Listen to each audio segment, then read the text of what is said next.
Okay, hey everybody, Daniel Klein here for the Nightly Entrepreneur. We're in week 2, and we're talking tonight about mock-ups. And we're continuing the conversation from last week where we talked about site flow and how you should have a plan in place before you set foot on the internet.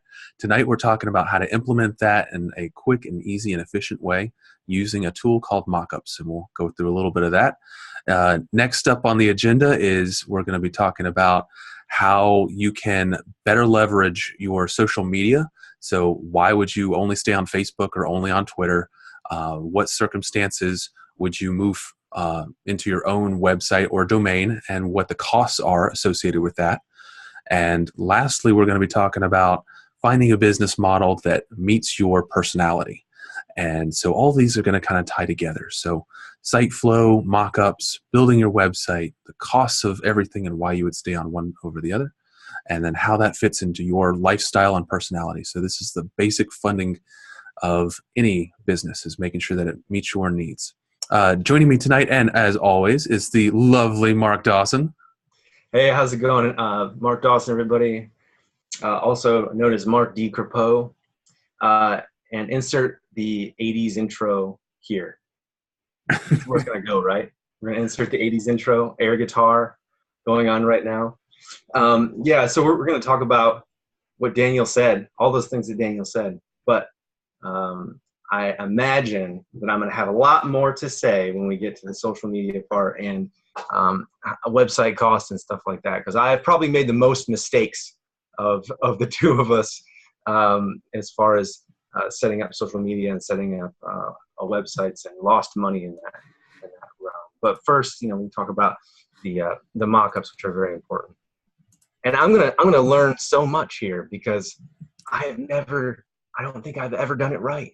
So Daniel is going to school us on mock-ups, which I don't think I've ever done, which I should. So what are mock-ups, Daniel? Exactly. So I hope to not have too much egg on my face. Hey, folks, if I have egg on my face, put a comment in the link below. Yes. Go ahead and post. Call me out. Be an internet troll. Hi, trolls. Call me out. Trolls. Egg emoji, insert here. Yes. That's an egg one, right? Yeah, totally. Okay, so I'm going to go ahead and share my screen, and we're going to talk about mock-ups. I use a tool called Balsamiq to get my mock-ups because it's quick, fast, dirty, and it produces a pretty cool result. So I'm going to share my screen, and you'll see Mark and I here hanging out. And I'll make this larger. Okay. Hi, trolls. Hey, trolls. All right. Let me make this a little bit bigger. Okay. So I hope this is big enough. Mark, is this big enough on your end? Yeah. I mean, I can see everything. Trolls, is this good? Okay. So this is a mock-up. It's basically a way of visualizing your browser. And you can see here that there's all the usual buttons for a browser. You can see that this client was a real estate agent, and there's for buyers, for sellers, a contact us. There's a banner carousel, and there's a couple other things in here. So the cool thing about a mock-up is you can build this and you can send it to your clients. And at Joseph Studios, we do this for every single website build that we have. If you come to us and you want a website, you're going to get one of these, and you're going to get it in about a day or so. And the benefit of having this is that you don't have to wait a couple weeks, and you don't have to spend a couple $100 or a couple $1,000 to start to understand what you're going to get. You're going to know what you're going to get up front, and we're going to know how to build what you want prior to investing any time or money into stuff. So I built this in about an hour, and it's really straightforward. And the cool thing about Balsamiq, we're not sponsored, by the way. Balsamiq, sponsor us. Is you have all these buttons. You have all these buttons at the top. So if you want to drag and drop an alert box onto your web page, you can. And you can, enter in any kind of information you want. So I'll click enter. And then you're kind of off to the races. So let me just bring my keyboard over here to the table. We'll kind of screw around a little bit. Okay. So click off. So I can have all these objects kind of just populating the screen. I can drag and drop them. The other cool thing about Balsamiq is if I go to if I go to this presentation mode, so I could be demoing this for you. And a lot of times when you work with Joseph Studios, your web designer We'll build a mock-up, and they'll do a YouTube video for you. They'll be like, hey, you know, John, Pat, Susie, whatever. Here's your mock-up. Here's what we're thinking for your site. Here's why we think it's good for you and your business. And you have this really great arrow, and you can kind of scroll around, and you can see how everything works. And you can also make these buttons interactive. So when you click on the submit button, it takes you to the thank you page. Or when you click on the estimate button, it takes you to whatever other page you're supposed to get to. And that's pretty handy that in a matter of a couple minutes, you can go from one page to the next, and you can have a whole website built out, and it's interactive so that when you click on things, you can navigate through the website just like you normally would. So that's the power of a mock-up, and going with a mock-up over really anything else is with mock-ups, you get something quick, fast, and dirty, but gives you that feedback that you otherwise wouldn't have. Or it might take a couple weeks, or it might be a couple $1,000s before you got it. Instead of, you know, here's an upfront, here's our estimate, here's what we think would work for you. What do you want? And so that's pretty beneficial. I think the license for Balsamic's like $89 a year. Pretty darn handy. So you got calendars, you can drag and drop a calendar. You can do whatever you want.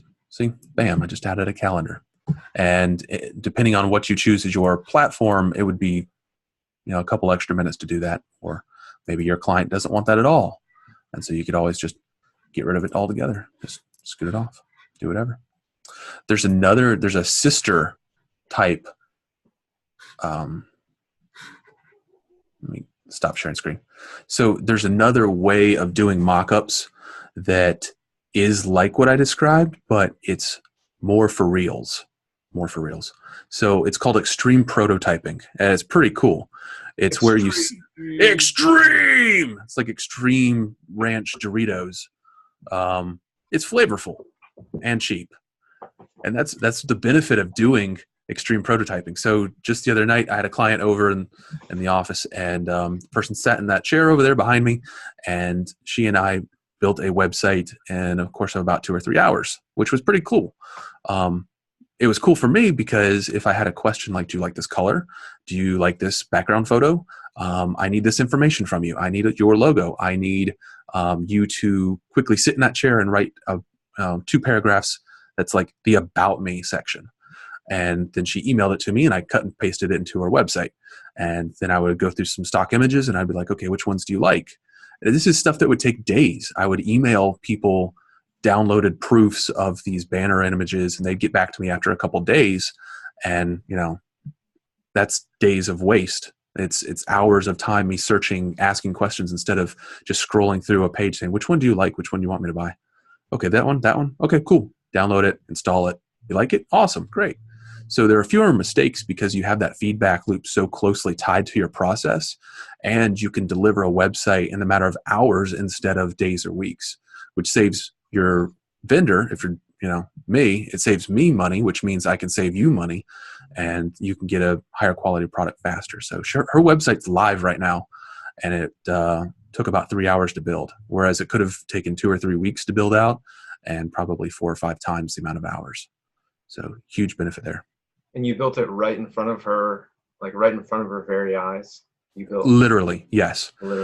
Literally. So I guess we can kind of get into it. We recommend you use a product called SiteGround for your web hosting. And I'll post a link in the description box below to SiteGround. We're an affiliate of SiteGround, but we wouldn't be an affiliate if we didn't think they were quality. I use SiteGround for all my personal stuff, and I recommend it for all the Joseph Studios clients. So click the link below, and it sends you to our affiliate page, and it helps out the channel if you go through that. But it really is good. Go with the Go Geek plan for a couple reasons. One, you get 24/7 chat support, which means if you click the no button somehow and you destroy your website, you have 24/7, 365 access to someone who speaks very good English and can help you through that problem. And that has paid for itself more times than not. You also get staging environments. So when you make changes to your website, you don't make changes to your live website, you make it to a staging website. And if you want to promote your changes because you like them, you click one button and it promotes it to your production or your live website. So you don't have to worry about having a bad customer experience or your customer getting a 404 error or some other kind of, page doesn't exist or under construction error, because you're working in a sub environment, and then with one button you promote to your live, and So it's it's like that easy. so it's kind of like having a preview, essentially. Exactly. It's like having a preview, but it's in its own domain. It's in a subdomain of your website. So it would be staging.yourdomain.com or net or whatever. You also get a SSL certificate, which tells browsers and other people that your website sends traffic in a secure way. And you also get a bunch of cool and nifty features, one of which is called a CDN. It's a great way of caching your website across the entire planet. So instead of just caching, which means storing information about your website, like images and other things that take a long time to download, on people's local browsers, it stores them in a server somewhere in another part of the planet. And so instead of that person having to go to Seattle or DC or wherever your website is actually stored, they go to a local server in Mumbai or Indonesia or wherever, and they get the website from there. So it's a way of distributing your website across the whole planet. So the point is, search engines like when your website loads quick. I like it when your website loads quick. And I'm not going to stick around as your client for 30 seconds waiting for your freaking website to load. So if you use these tools that come with the SiteGround package, your website will then load in like 6 to 9 seconds, which most people will wait around for. And it also boosts your rankings on Google. So kind of tying this back into mockups and price, there's a price to everything. There is a price to absolutely everything. And if you think going to a freemium, freebie kind of thing is going to save you money, you're wrong. If you think buying a free domain or getting a free year of hosting is free, it's not. Wait. But I see the Wix commercials before while I'm binging my YouTube videos on building websites and how easy it is, and the guys make it look so easy and it's free. Why wouldn't I just do that?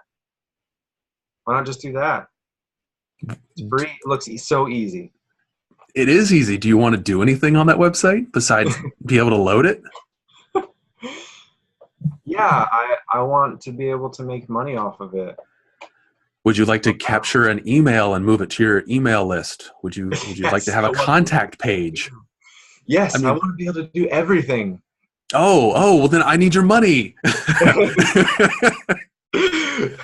Oh God, it's such crap. I can't wait till we get to the not bloopers of this video, but my real life bloopers of building websites and stuff. So what happened in the past, man? Okay, well, I did Wix. I think it was about 2 years ago.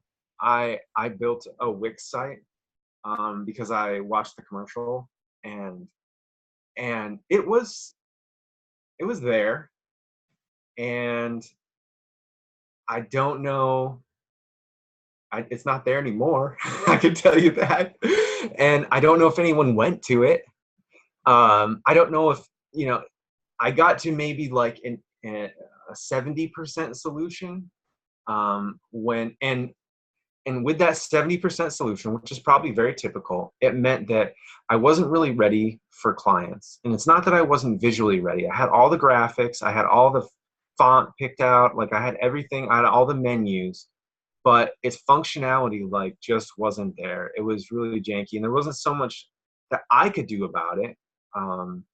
And, of course, you don't get the kind of tech support or something like Joseph Studios would offer. I mean, it's just not – it's – I was my own customer. You become your own customer if you're making your own website, like literally making your own website. And I started doing it and I thought, oh, this is pretty easy. 20 hours later, I've just created a new job title for myself, which I didn't want.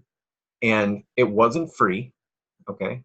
Even after all that, I think I spent, somewhere around $250 to $300 because every time, oh, you want to be able to accept money on here. Oh, you want to be able to capture emails. Oh, you want this many pages versus this many pages. You see where I'm going? And so in the end, I got a 70% solution that I was not proud to direct people towards, right? Because I'm trying to offer it was a website for author services. I'm trying to offer author services like editing, cover design, stuff like that. And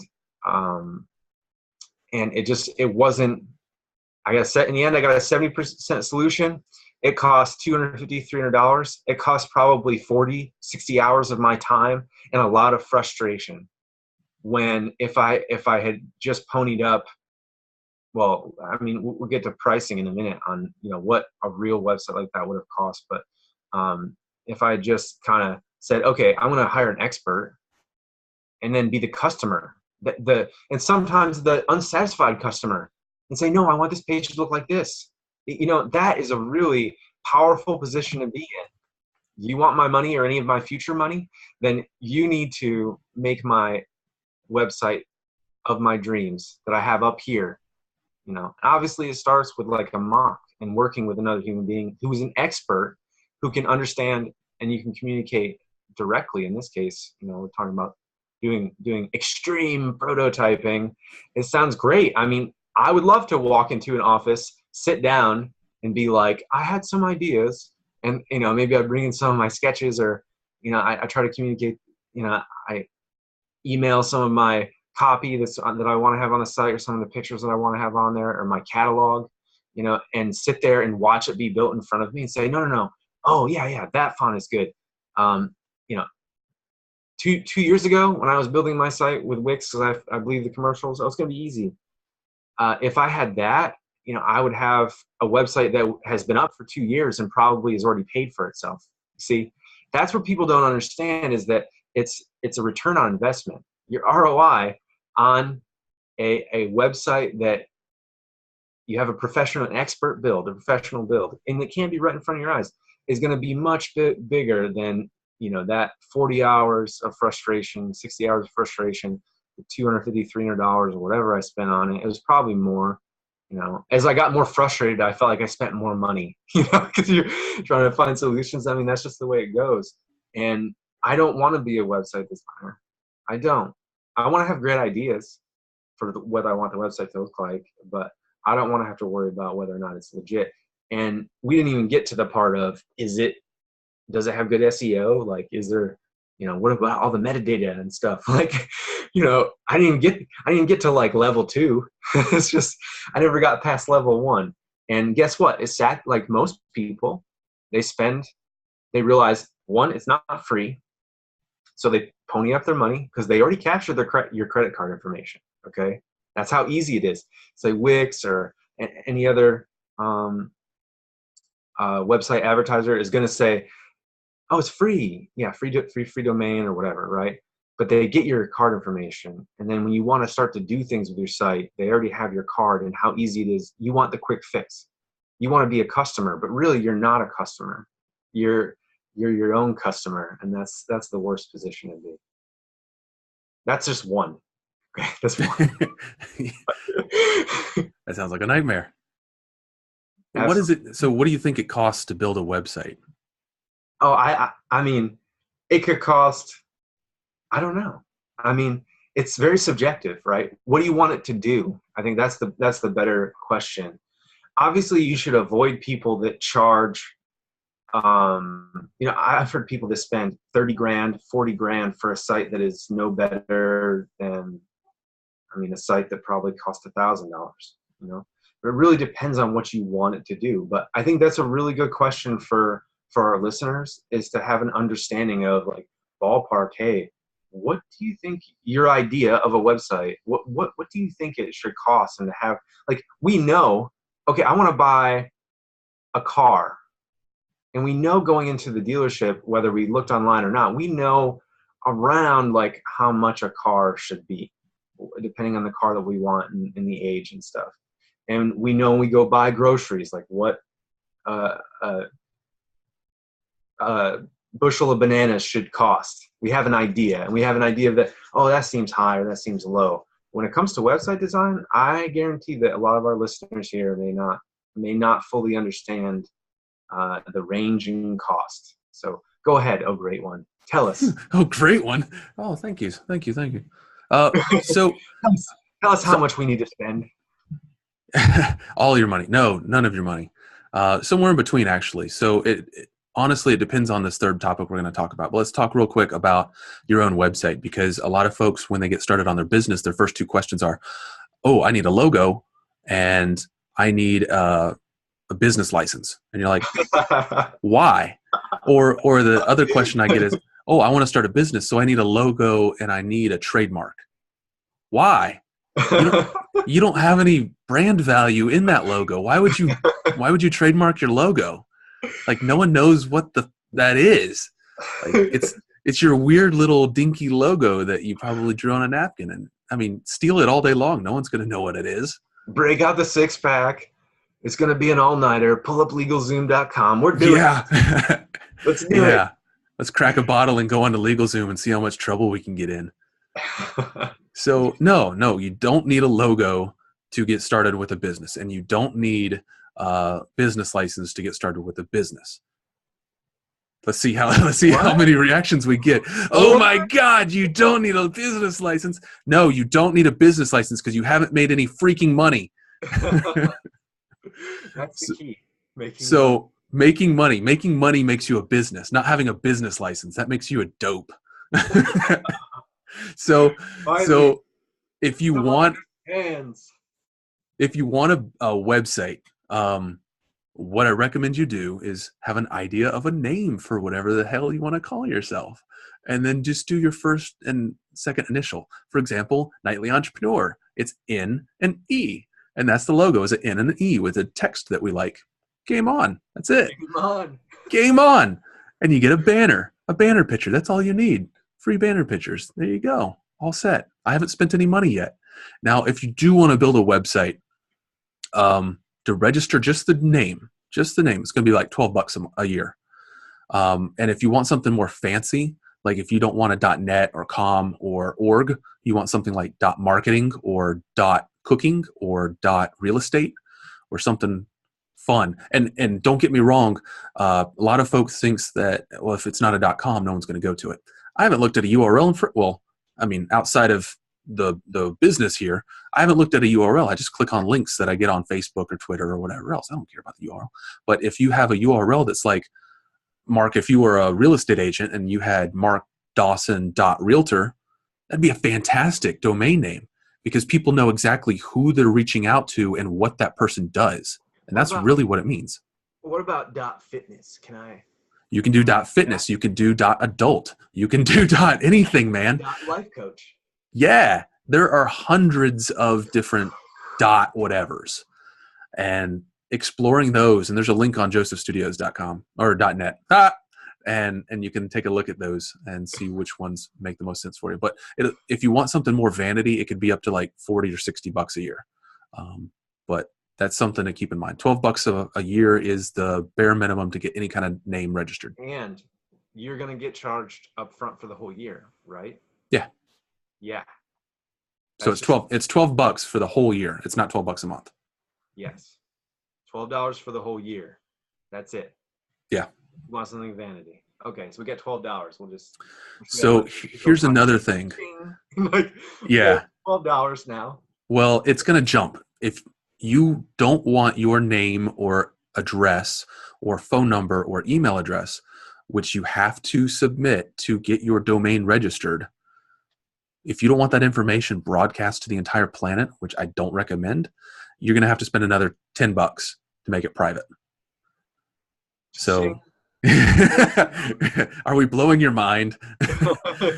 And there's a couple other add-ons that I recommend you get. You don't want that stuff broadcast over the whole internet, but you do want a domain name. Do pay for it. Do just pay the cost. It's worth it. And then the hosting services, I've seen hosting services as cheap as like $3.99 a month, and then it just goes up from there. And usually about the $15 a month mark is good stuff. If you want anything more than $15 a month, I would expect something like your own dedicated IP address or your own dedicated server or something more fancy besides just general hosting services. But about $15 a month is average. Right? What's that? So you said like 15, right? 15 a month, yes. So we've got most people don't understand this. And then you've got the hosting service. Yep. Ching. Make it private. Cha-ching. So we're at like $37 now. Okay. So 37 for the first month. In total, they're gonna offer options like, well, pay for the whole year up front, and you'll get like a 10% discount or something like that. Yep. So right now we're talking about $200. Yeah. And that's just for a name, like Bluehost. Yeah. They make it really, really cost disadvantage if you try to do it monthly. I don't even know if they'll let you. Really? At the time, anyway. This is over the summer, so just something to think about. Yeah, they will try to make it a real cost advantage to paying all up front. So Daniel's right. I mean, like we're at $200 right now. How does that work? Well, you got hosting and you got the domain. So you spend one time shot once a year on the domain, but then you got to host it somewhere. And so what are the hosts that are out there? I mean, you mentioned the one. There's a ton. You might go with your own hosting service that's like a small mom and pop shop that does hosting, and you're probably not going to get the most bang for your buck with that because they can't, buy licensing for firewalls at, 100,000 licenses and get, cost discounts from that. So you'd probably be paying for more. Yeah. You could also go to Amazon and do an Amazon web service, or you could go to Microsoft and do Azure, or you could go to Google. Google, you can build a website.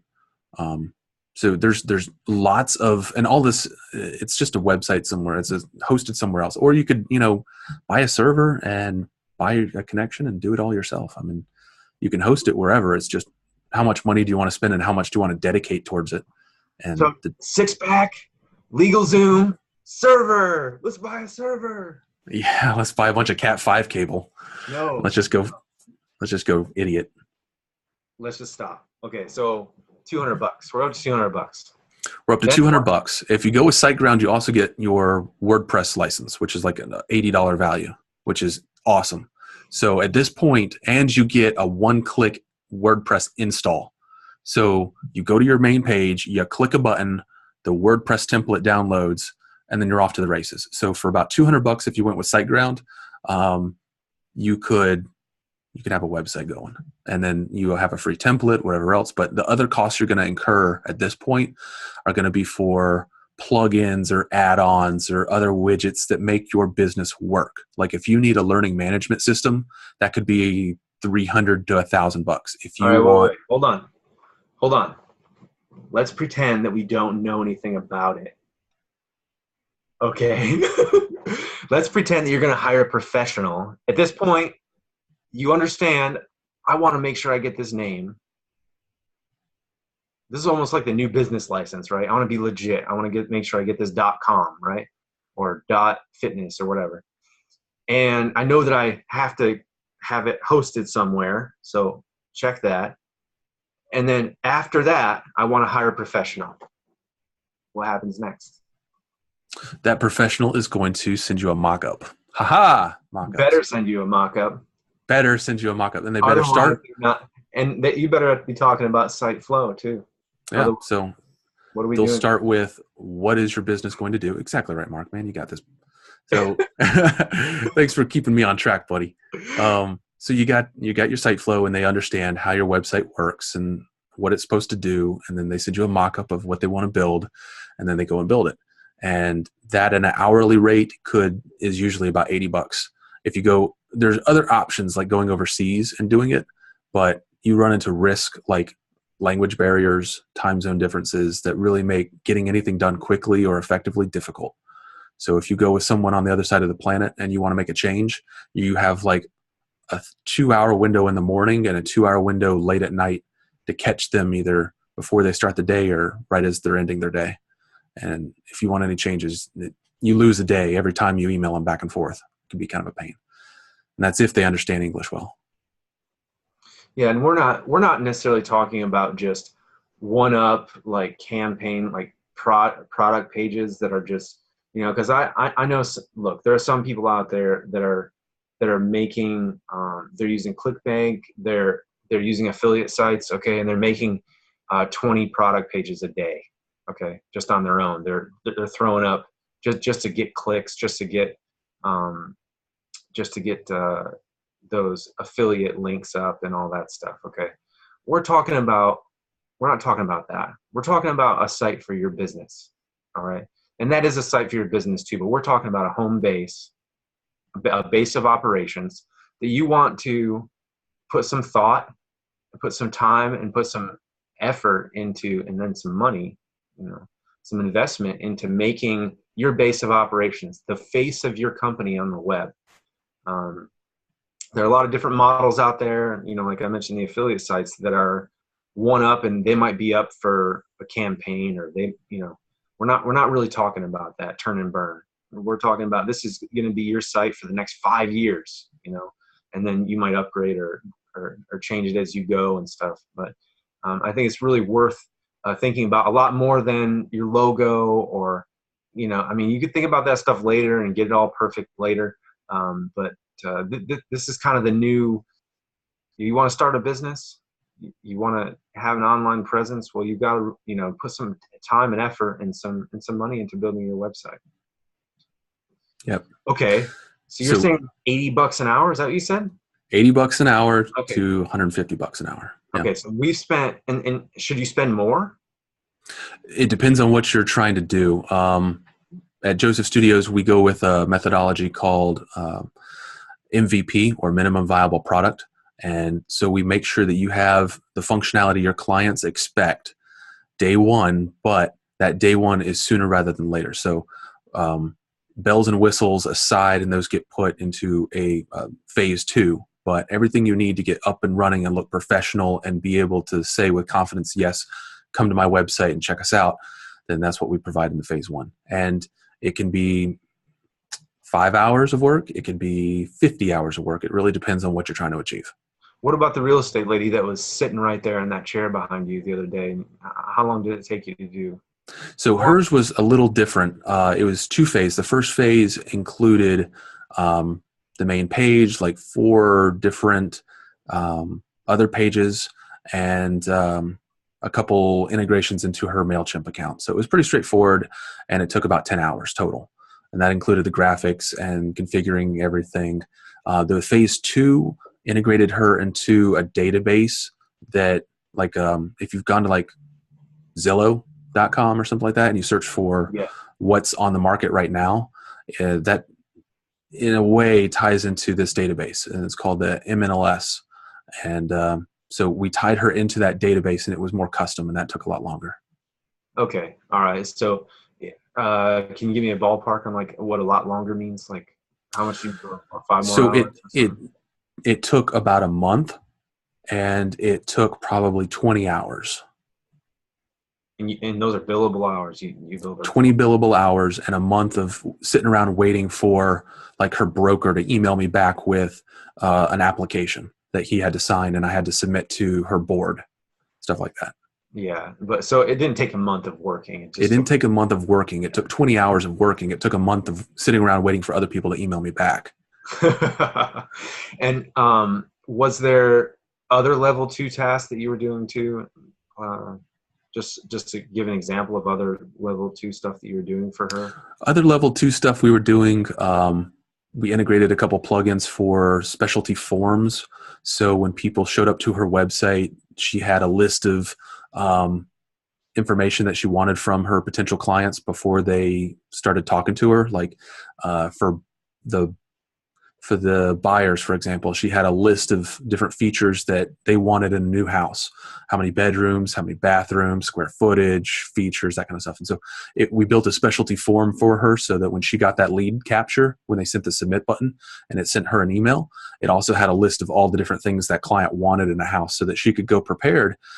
Part of her client engagement was emailing them back with 3 houses. It's like, oh, this is in your area, and that's in your area, and this is in your other area.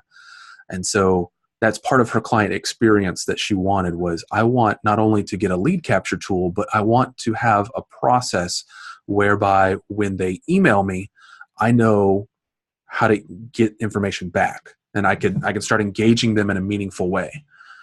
So that was part of her thing. Okay, so it sounds like, I mean, she had a lot of unique requests, obviously, to her industry. But and so you charged her, say, 30 billable hours or something like that. Is that about accurate? So I only billed her for the hours that I worked. So it was total of 5 for the initial setup plus the 20 to get everything else rolling. Okay, so it's 25. About that, yeah. And you charge her at the $80 rate? Yep. Okay. So what is that? Should we break out our calculator? What am I, the human calculator? The calculator, the 6-pack, the legal Zoom. All right. All right, calculator. Let's see. So 25 times 80 plus 350 for the licenses. It's $2,350. Okay. And she has if she calls you tonight and says, or sends you an email tonight and says, I want to add this little thing, or this little thing isn't working how I wanted it to, this feature, she has support, right? Oh yeah, 100%. So we offer a 10-day warranty period on everything that we build. We like to build it with the client, and there's a go live date. And at that go live date, we say, okay, so here's everything you have as part of your statement of work. And we go through every single thing that they ordered, and we demonstrate it to them in a little demo. And we say, okay, so this is it working, and this is it not working. Oh, it always works, but it is what it is. So we demonstrate it to them, and then we say, okay, you have 10 days to find any kind of defects or bugs and let us know about them, and we'll fix them. After that, it's going to have to be another engagement. And so that's good, because it makes sure that we deliver absolutely everything that we said we would. And it also ensures that as a business, we don't get strung along with somebody who's like, but I wanted that and I wanted that. Like, well, no, line 4 in your statement of work says you wanted this and you got that. So yeah, so it works for both sides. Yeah. So she has a legit professional website, and it costs just under $2,500, and she got to sit there with you and make it to her specifications, as if, to me, like, thinking back on me 2 years ago, 2 summers ago, thinking, well, I can do this, according to the commercials, I can make this exactly how I want it, I'm thinking about that time compared to your customer's experience that you're talking about, and versus the cost. It's like, shoot, I mean, I would have paid that, But it's more than just a website too. So like if you go on the Wix commercial or whatever else commercial and like, oh, this is a really sexy looking website, that's fine. But it's not just about a website. What it is a client experience, and you show up and you get this experience, and you're not paying for whatever this person, in this case, real estate, is selling. You're paying for the experience they offer you. So you go to this person's website, and there are features. For example, there's a feature for you just to look at mansions and farms. And so you can go on this website and you just search mansions and farms all day long, and you just can be entertained for as long as you want, just searching through people's mansions and looking at their photos or checking out their horse farms. And that was something that she wanted, just to kind of keep people entertained and on page. And so you could potentially spend years just tooling around this lady's website, looking at mansions and farms. But when it comes time to making that decision of who do I work with to sell or buy, you remember those positive experiences that this person shared with you, and you're like, well, I have brand preference for this person. Let me go to this person. And so she's getting more leads as a result of entertaining people. So the websites we build aren't just for one-off business type transactions. It's for an experience. It's for a positive experience that issues you brand preference to potential leads. And then when they finally engage you and they send that lead capture, it ingests them into a secondary experience where they get instant feedback from a robot, a bot that captures their information from the lead capture tool, combines it with a database pull on the houses that they think they might like, sticks them together in a formatted email, and then emails it to them. So when you contact this person, you get a formatted email with the houses that you might like, and a note from this person that says, I'd love to work with you and I'd love to check out these houses. And those houses are legit on the market and they meet your criteria. And so she has instantly engaged you, whereas otherwise you could have gone to someone else or gotten a phone call from another realtor or something like that. And so it instantly reaffirms that you are someone who is responsive, you are someone who can keep up, and you are someone who understands their needs. And that's what we offer more than website design. Website design, awesome, we kick butt at it, but it's the experience that we help you build for your clients. It's interesting because last time, when we were talking about site flow, I had mentioned, some people want their website where a customer um, our viewer can go get lost in it, and be on the 12th page and just really geek out on it. And having bought a house in the last year, you can get that way where you're like so deep in the list of a real estate website, and you forget where you are. Oh yeah, and meanwhile you saved like 30 things, and and you'll be getting a call from that realtor. But it's interesting because hers is like that, where you have that feature with the mansions and farms part, where you can just go and kind of mess around and check out these unique houses and stuff. But at the same time, you have a very responsive platform where I'm a customer. I want to see this house. Like, call me back. That kind of thing, where you can instantly capture that person's contact information, and then they can go get lost, or somebody can get lost for a year until they're ready to buy a house, and they're always looking at your website because you got the coolest listings, and your website is really friendly to check out. Maybe they're not even buying houses now; they're just providing you traffic, almost every day. And then when it comes time to buy a house, well, there they are. They already, that brand recognition you were mentioning. So to me, as someone who understands that you have to spend some money to make money, and spending a little over $2,000 on a website that's like not just a website, but a customer experience that I can go to sleep at night knowing that I'm capturing future customers, knowing that I have a real presence that I can point at and be proud of and put on my business card and be like, yeah, it's legit. And if I want to add things to it, I can. I can have them do that and stuff. I mean, just knowing that stuff is really worth it. I mean, it's totally worth it. I've heard of nightmares where people spend 20, 30 grand and their site still doesn't do, and they're having a hard time getting the customer service that they thought that they're 20, 30 grand. And that's the danger, I think, with people who are listening. Like, be careful. Because you could easily spend $2,500 and still not get what you're looking for. Of course, not at joestudios.net, but somewhere else you could easily spend that much money. I mean, how much is enough before you learn your lesson to ask? That's why, that's part of the reason why we're here. It's like, we're not here to train you to be a web designer. Okay. That's not what we're doing this show for necessarily. Someone could certainly start from learning videos and things, but really it's about getting the knowledge so you don't get screwed over. And you can get screwed over like me. I got screwed over out of, how much is 40, 60 hours and stress worth? I don't know.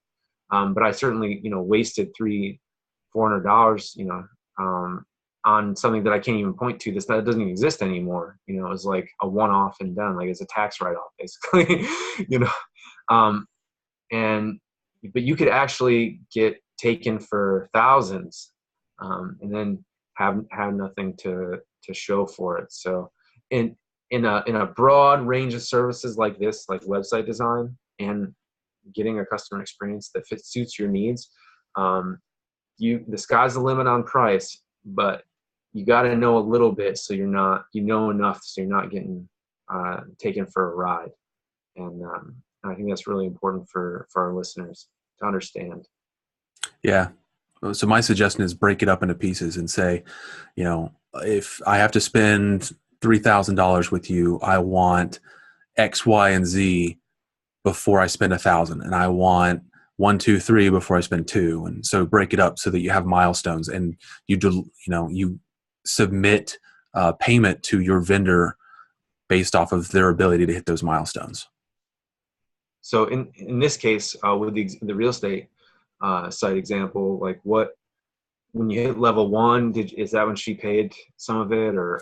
So that one was interesting. I did it so that, I needed to protect myself too, because I'm not going to go out and spend, $800 in licensing and software and stuff, and then, they cancel. And I have a whole bunch of licenses and software that I can't use. So I said, let's pay for the licensing up front. I'll set everything up for you. And then when everything's up and running, we'll take on phase 2. And so day or two went by. I had everything I needed. I set it all up, and I said, okay, so it's all set up. Let's move on with phase 2. She agreed. We moved on to phase 2. So that's when we kicked into the next milestone. Okay, what about a customer that calls you from San Jose, California? Could you do the extreme prototyping from like how we're from teleconference or Yeah. So we shared our screen here, and we're talking on video chat, and you can see me, and I can see you, and yeah, 100%. So it would be just like sitting there in that awesome gray chair. It wouldn't be exactly like sitting in my awesome gray chair, but it would be pretty damn close. Did you offer her like beverages? Yes, I offered her beverages. So that's the main difference would be the beverages. Really. The beverages, yes. We did drink a lot of beer, and we did go to LegalZoom.com. So that bookshelf is not an actual bookshelf. It's an actual, like, it's a server, right? That you bought that day. It's a picture. Your credit card. It's a green screen. Everything is a green screen. No, it's all good. I want to pick your brain about something. So we've talked about spending money to make money. Oh gosh. And I think of you as like the guru of Twitter. Like you are so good at Twitter. It's stupid. Like, I'm not as good as you think, but I think for the amount of time I spend on it compared to results, because I think, there's people who have, they might have 20,000 followers and then and they're following 20,000 people, and there's no way they're having any personal conversations. Like they're tweeting every 2 seconds or whatever they're doing. I don't know. Everybody has their shtick. Okay, go ahead, ask your question before I start pawning off my knowledge to you. No, just pawn off your knowledge. I don't have any questions. I want to absorb it all. So like I see you actually connecting with people on people. Twitter. Yep. And people who want to publish with Rusty Wheels Media, and they want you to do their editing services, and they want this holistic publishing experience, and they're connecting with you on Twitter. So how did you make that happen? I use Twitter as if I'm in the cafeteria or the cafe or something. Like I use Twitter and I use it by word of mouth. So and in this case, when I say word of mouth, they may be tweets or pinned tweets or and I also balance my shameless self-promotion with entertainment, with shamelessly self-promoting others, which I think is really, really valuable. And then I'm not friends with everyone. I don't automatically follow. I don't do that. I try to stay away from bots as much as I can. I tried to clean up my Twitter account about a year ago using managed flitter, and it worked to a degree. I do want to use more timing efforts and to really put some more analysis into it. Right now, I do my own timing efforts and analysis, but I think. So what's managed Twitter and what's timing? Managed flitter is where I can see like who's following me, who I'm following, and get and then I can unfollow like huge swaths of people at one time. I have a blog post about it on Mark Decrepeaux, CREPEAUX.com, where I said I'm taking back my Twitter account now because I had too many bots and I had too much on my feed that I wasn't interested in at all. And managed flitter really helps because I can unfollow a whole bunch of people. I can see who's been inactive for a long time.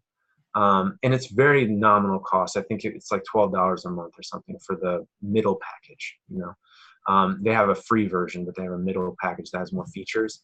And I use that to really kind of like corral, like who are my audience on Twitter? Who do I really want to be talking to? And really it's not just writers. It's not just authors. It's also readers, which is really important, but not just any readers. Like, yeah, I read, like it just mentions it in there because some people they'll just follow whoever says read, but I'm looking for book bloggers. I'm looking for people who are avid, like reading junkies. Okay. And then I use Twitter as a platform for announcements like new blog post. Check it out. I mentioned so-and-so on Twitter. Like in my blog post, I'm having an interview with so-and-so who's also on Twitter. So now it's not just on, I mean, the same thing on Facebook. I mean, it's not just mine. It's going to show up on yours, and, you're going to have some buy-in too. And so I try to not do everything in a vacuum. I do try to mention people as much as possible. If they have some kind of reason, and some of them are really grateful too, that you're talking about their work, or you're doing a book review about them, right? Which is like a YouTube video and a blog post and 5 Twitter things. And some of them are shameless self-promotion. Come check out my blog. Some of them are, hey, check out this really great book. By the way, I made a funny YouTube video. And so I try to use it as if, at first I was really daunted by Twitter, and I was like, this is stupid. Nobody likes my stuff, and nobody retweets my stuff, and how dumb is this, And that was me, and I'm an extrovert, okay? I love to talk to people. I love to meet new people in real life. And I really had to break through that barrier of trying to figure out how to make Twitter as if I'm at a party, as if I'm just walking around and I'm meeting people like, hey, you got a funny looking mohawk, or, and just like have that be the start of the conversation. Or, for Christmas time, I mean, look, it's the end of the year. I own a business. I write off like all books that I buy. So why wouldn't I buy your book? It could be garbage. I'll find out. If it's not that great, I'm probably not going to do a blog post on it, and because that's time. I already read it or tried to read it, but I can buy your book. If you have a funny post or something, and I interact with you, or we interact on one of those really funny group things where you like tagging a bunch of people as being part of your cabinet or your space command or whatever those things are. It's like there's a whole bunch of ways to connect, like randomly, personally, and I'll buy your book for Christmas time. I get the book in the mail. I'd open it up. I'd shoot a picture of it. I'd tweet it to the person. Just arrived today, And look, I mean, those people that were like me maybe a couple of years ago, that were like, why isn't anybody talking to me? Why isn't anybody retweeting my stuff? Like, why am I even on here? I should just write more books and screw all you guys. Like those people that get those tweets from me that are like, hey, I bought your book, check it out, like proof. They really remember it, and they'll retweet my pinned tweet, which is always shameless self-promotion, which is now the Letters Never Meant to Be Read Volume 2. I also do not spend too much time on it. So there are times throughout the day, and there are times when I don't spend any time on Twitter at all, and I'm quiet. And I think people who tweet all the time either I stop listening to them. They get drowned out, or they don't tweet enough. Like they're just tweeting like once every 3 weeks or something. That's not really effective. But when we talk about social media in just one blog post or just one podcast, I'll bring up some of the books that I read that kind of show how much time you should really be spending. Well, you shouldn't. If you don't want to spend any time on there, then don't spend any time on there. There's plenty of successful authors or business people that aren't on Twitter. Okay, I use it to my advantage. I use it to bring people to my website. I use it to bring people to other people's websites. I certainly, I'm an Amazon affiliate, so yeah, I use it to sell books too. Leading up to A.M. Hounshell's book, so he's an absurdist author, right? Joseph Diaz did the cover, and it's called Contractual Obligations, right? And leading up to it, I was waiting for his book to show up on Amazon, right? After everything's up there, and to be linked with the Kindle and the paperback versions on the same page, product page, right? That's what every author's waiting for the first 24 hours. Like, please link them so I can put this link out and I don't look stupid. And it wasn't coming, but I was tweeting anyway. And I would send him I would just type in my Amazon affiliate account, contractual obligations, and it'd be like a romance novel, like a legal book, like all these random things, right? A statue, and I was just pinging him on Twitter, like at Inferno for Dante, like, is this your book? With the product thing. And I would just do that like randomly throughout the day. Wait, is this your book? And of course he's responding, and then other people are like, that's not his book, you know, or other people are like, oh, that's really funny, you know, that statue or whatever. It's totally not a book. And then you wouldn't believe how many clicks I got. And his book isn't even there yet, you know? And I look at those stats and I get like a spike, you know, on my affiliate page, right? And then I see, like, right after the spike, I know I'm going to sell something, right? I'm not actually selling it. I'm just getting a cut, right? What is it? A cell phone? What? I didn't even post a cell phone. You see what I mean? Like, Twitter is great because of the randomness. I mean, you go to a party, you go to a house party. If you treat Twitter like that, you're going to go to a house party. You can have a lot of fun, right? And also, when I'm scrolling through, I don't just mindlessly scroll looking at stuff, okay? If I like it, like in my brain, I think, oh, that's funny. I actually like it. And I also like and retweet if I want it on my feed. And if I want to show props, I want to show respect, or like I want them to recognize that I'm showing them respect, then I'll like and retweet, or I'll say something clever. I'll like, retweet, and say something clever, you know? And so I treat it like a house party, and I'm all about books. Like half the time I'm wearing like, ask me about my book t-shirt, you know, I'm not actually wearing it, but like I have one. But on you know, at the party, that's what I'm doing. Like, hey, I'm an author. Hey, I like, and I, you know, have not built a Rusty Wheels Media website for a number of reasons, and we can get into that either now or later. But and I've kind of used Twitter like word of mouth, like, and I don't have like crazy numbers, but for the numbers I have and the money that I've made off Twitter and the money that I'm continuing to make off of Twitter, I just wrote a book with somebody that I think is the best book either of us have ever wrote. And I just came back from the editor today, and so we're in the final stages now, and with someone I met on Twitter. You know why? Because I said, oh, this guy's funny, and I said so. You know, I interacted with him like, hey, you're pretty funny. Where's your website? And then I went to his website, and I'm like, hey, like we talked about last time, I was like, hey, where do I buy your books, man? I see your blog here, and it's full of more mania, but where are you? You know? And I was so at the time his name was like spelt funny or whatever, and I was thinking like, where is this guy? And I'm trying to find him on Amazon. I'm like, where's your stuff, man? Why is it so hard to find your books? And he pointed me in the right direction, and then I read his book, like one of his books, like in, I don't know, I was hooked. It's totally not my genre, totally not something I would write in. I was just like, this guy can write, you know, like circles. And I was like, you know, I need some more fodder for my book reviews. I do book reviews on my blog. And I'll just do this guy, because I read his book like that. It was a long book, but I read it real fast. I just killed it. And you wouldn't believe the hits I got. Why? Because, I mean, he's younger. He's got several social media platforms, and he's always tweeting, and he's always on Facebook doing stuff, right?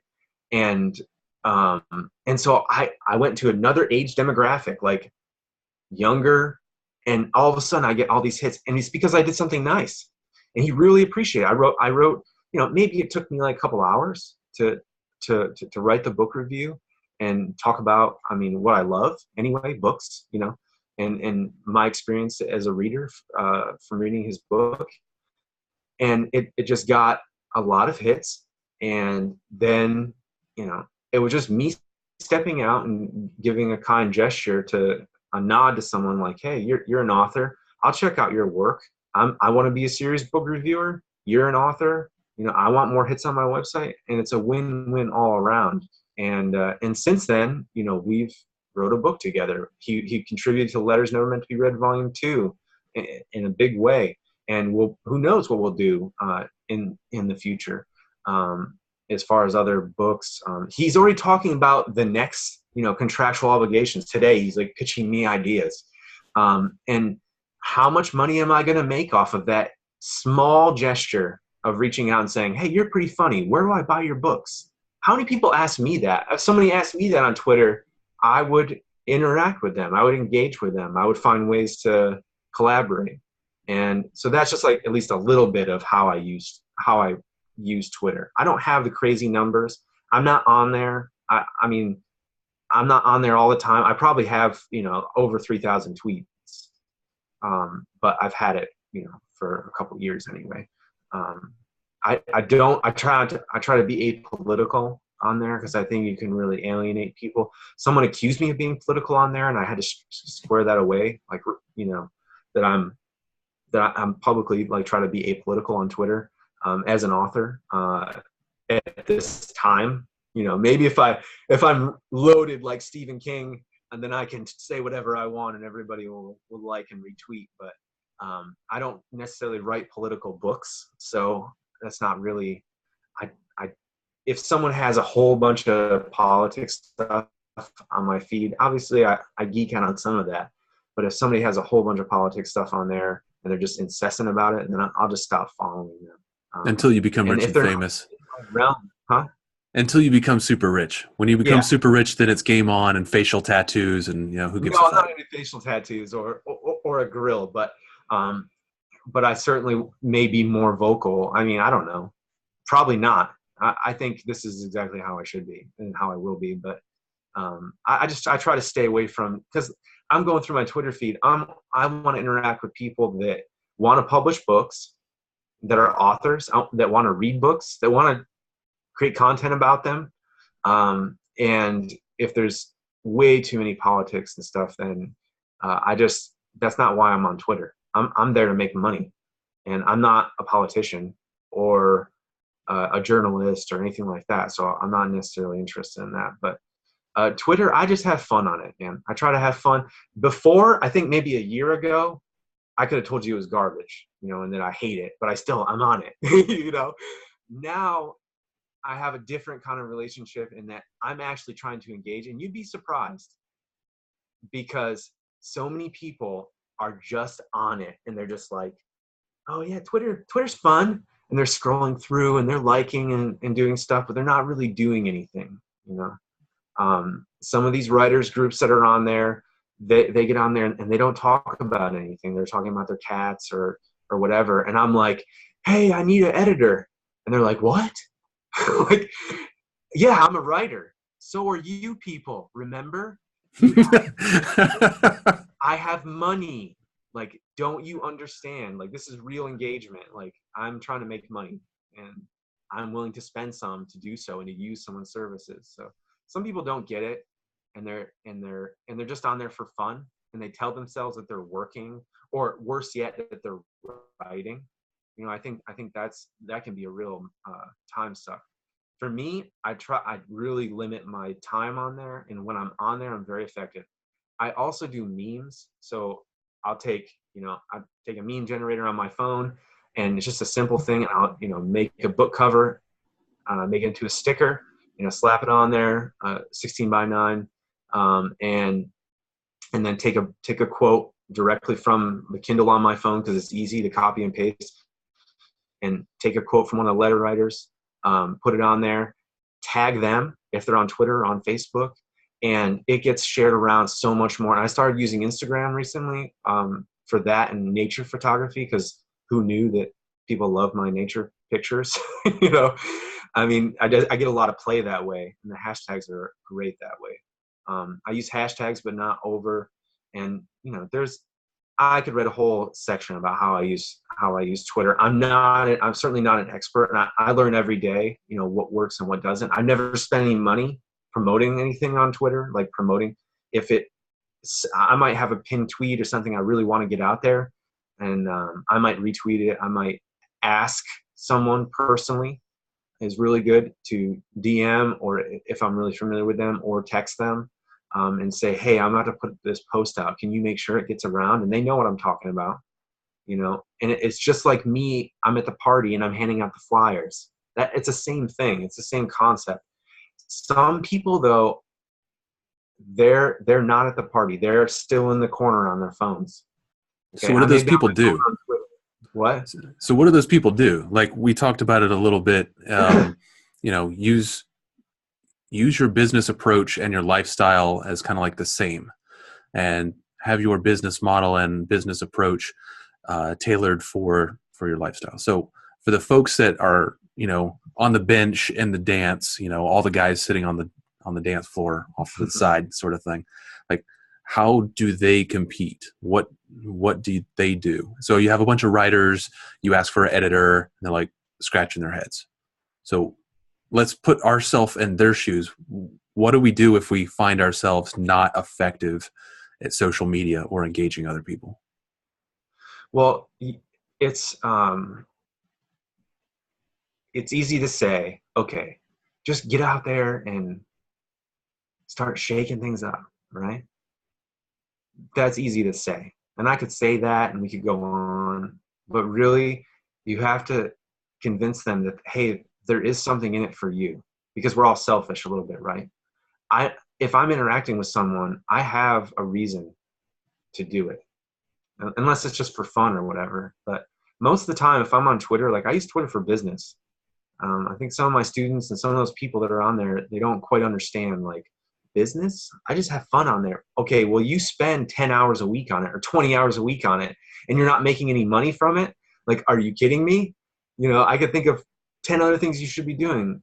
Really, those people who are sitting on the bench, who are scratching their head when I say, hey, I have money, I want to hire an editor, are any of you available? Like, they're like, what? But what about this GIF I just put up? Didn't you think it was funny? They're like not really in the game. It's like, some of them, they need to think a little bit more selfishly about how they can, okay, if I reach out to someone, I can say, oh, you need to reach out to people more. Well, think about it a little bit more long-term than that. If I reach out to a book blogger, right, and I go to their Twitter and I say, just follow them, okay, I recognize that maybe like they like some of the same books or they're in the same genre, all right? I follow them, I like them, I like their memes, they're funny, whatever, and maybe I retweet a few of their things, okay? They follow me back, I check out their blog, and then I read some of their blog, I see what kind of books they review, or what they like and don't like. Maybe I check out their YouTube channel if they have one. I leave a comment or two, right? And this is all from Twitter. This all came from Twitter, and I'm still interacting with them on Twitter. They're in my feed, I'm in their feed, right? But now I've taken the time to get to know them a little bit, to get to know as far as what they're going to do for me anyway. But and then now it's time to show them that, right? So I'm on their blog, I comment about something or ask a question, I engage a little bit.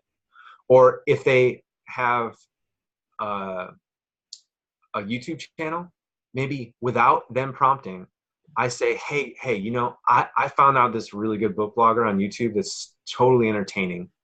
You guys need to check this out for real, right? And maybe they make some weird, tweet about it or whatever, depending on their personality.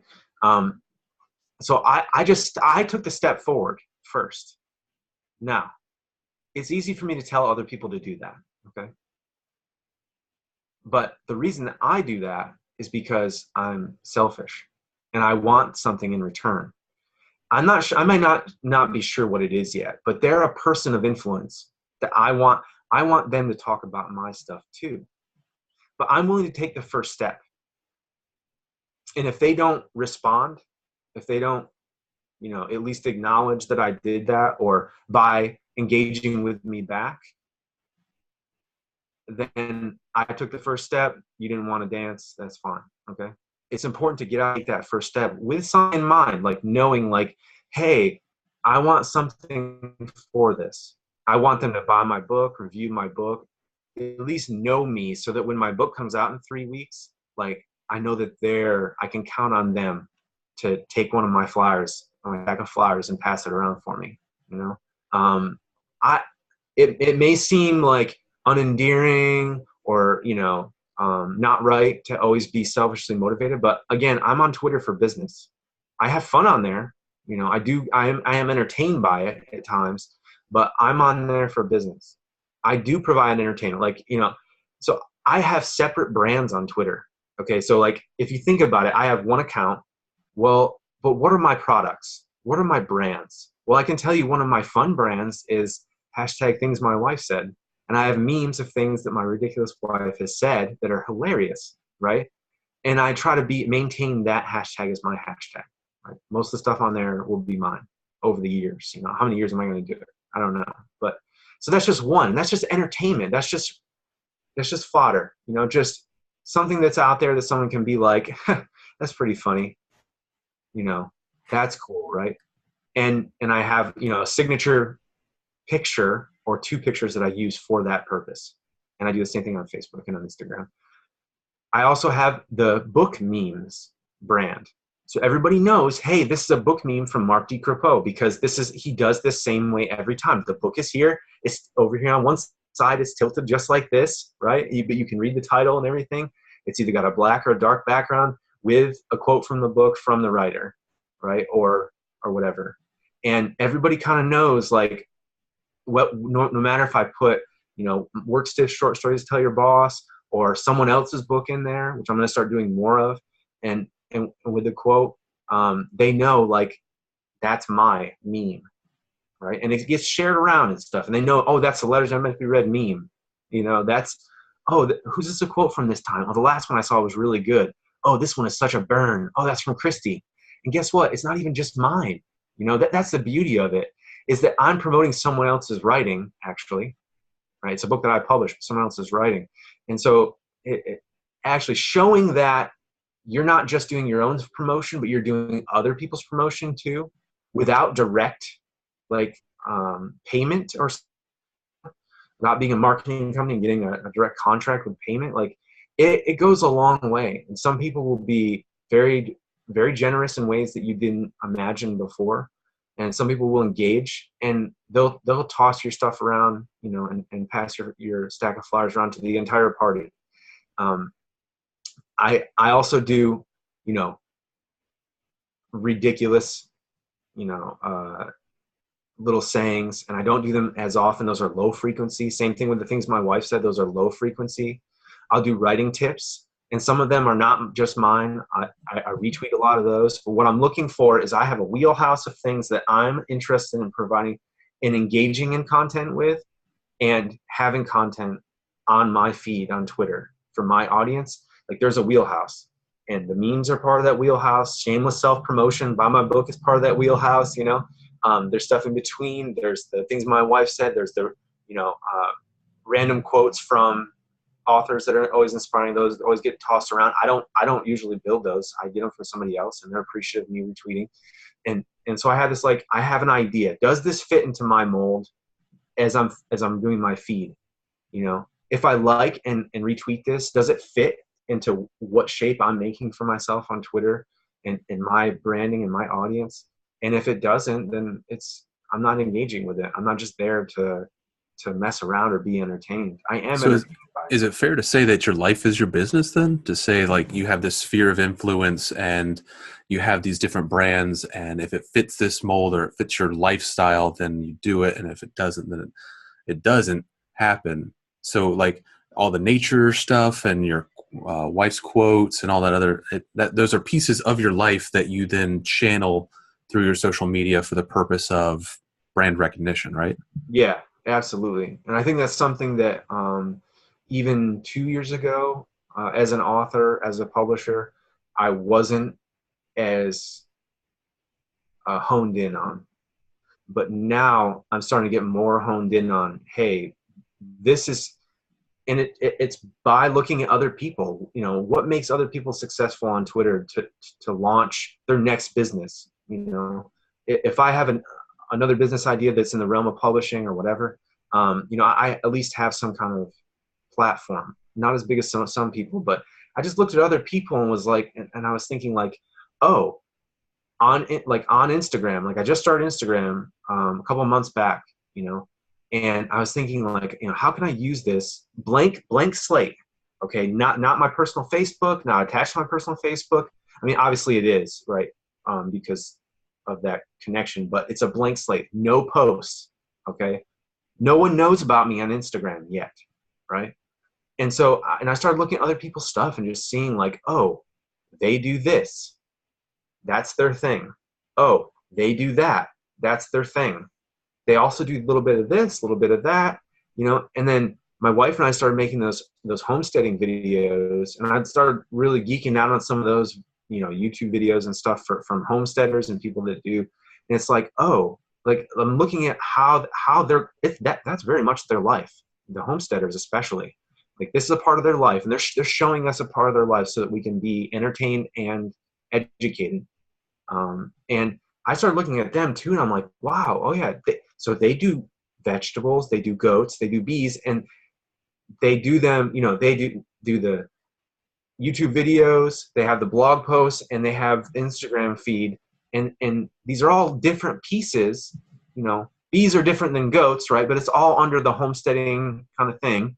Um, and and I'm just kind of looking at, wow, this is their life. They're showing us a part of their life, and it's their business. And so I just kind of like, when I was looking at that, I started Instagram. I started to think differently about Twitter, about Instagram, about Facebook, and about how that works and how branding, especially as an author, it's the same kind of concept between an author and a homesteader.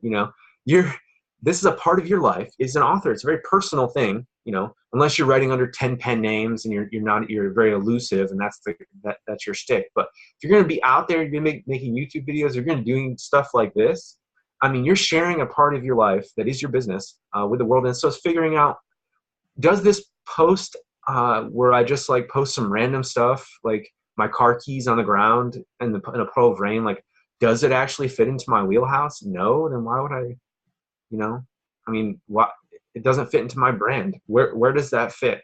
Some people might say, oh, well, what are things my wife said? Well, I'm interested in quotes and memes. I really like, picture with words, and it's an easy way to also get people to recognize, like, oh, that's his, right?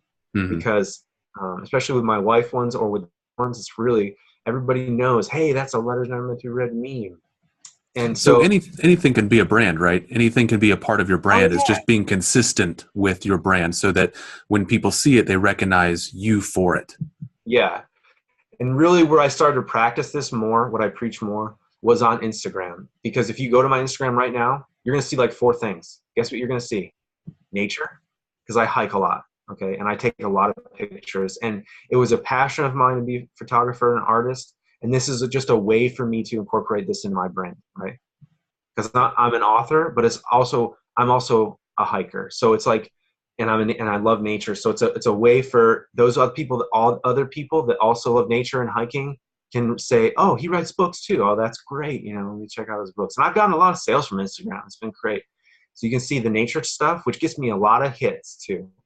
And guess what? The way Instagram works is like a ripple effect. They see one of your photos, they like it. Guess what they're going to see? More of them. And guess what the other ones are around it? The book memes, huge, huge. Maggie is a big part of that, and things my wife said. So like that's like 4 or 5 things that you're going to see on my Instagram. I mean, I might do the chicken thing once in a while. My wife kind of has that corner right now, little chicken videos, and she's got so many more people, but followers like went like that. But I wanted to practice like I got 4 or 5 things that someone can expect from my Instagram, and I'm going to perfect doing these 4 or 5 things on my Instagram. So when you come to my Instagram site, you can see, oh, like this will fit into this category. This fits into this category. It may be heavy on nature one week. It may be heavy on memes another, but I try to balance it out to make sure that I have like constant traffic and new people. I mean, I want to meet new people all the time. And then for Twitter, guess what I'm doing with Instagram? I'm feeding Twitter. I'm feeding Facebook with Instagram, which I love that feature.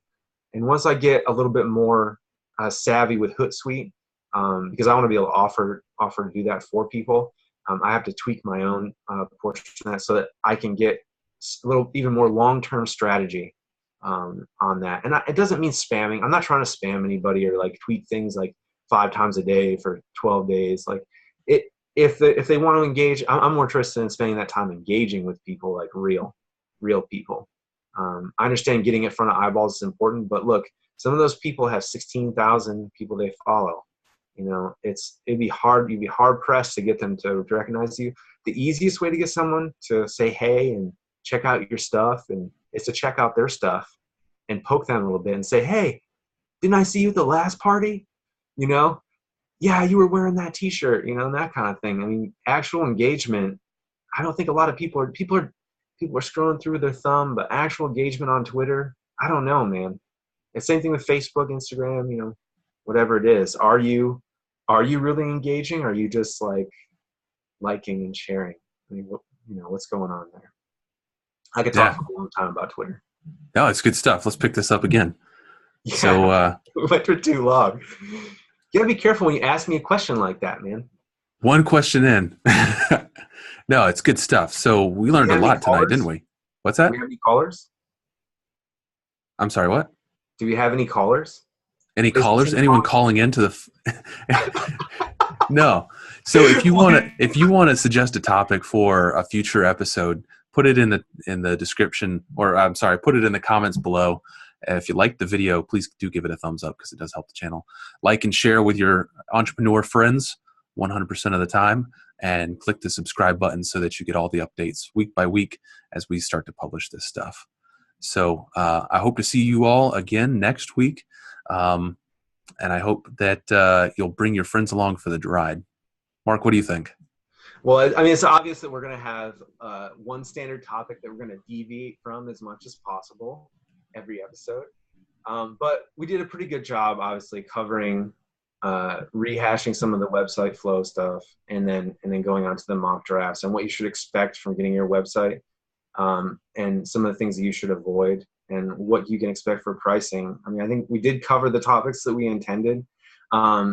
Every episode is going to be a little different for us, right? I might ask Daniel a burning question like, what do you think about Twitter? Like he did to me tonight, and watch Daniel go off for for a long time on one topic, or kind of hone in a lot of different topics in one. So what's the beauty of this show, especially if we have guests and stuff, or not if, but when we have guests, you can ask in the comments below, or contact us.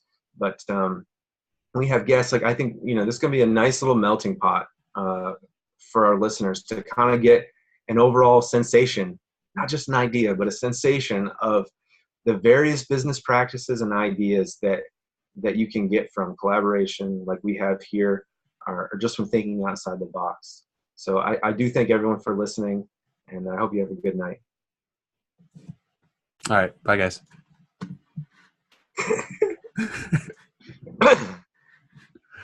That was weird, man. Why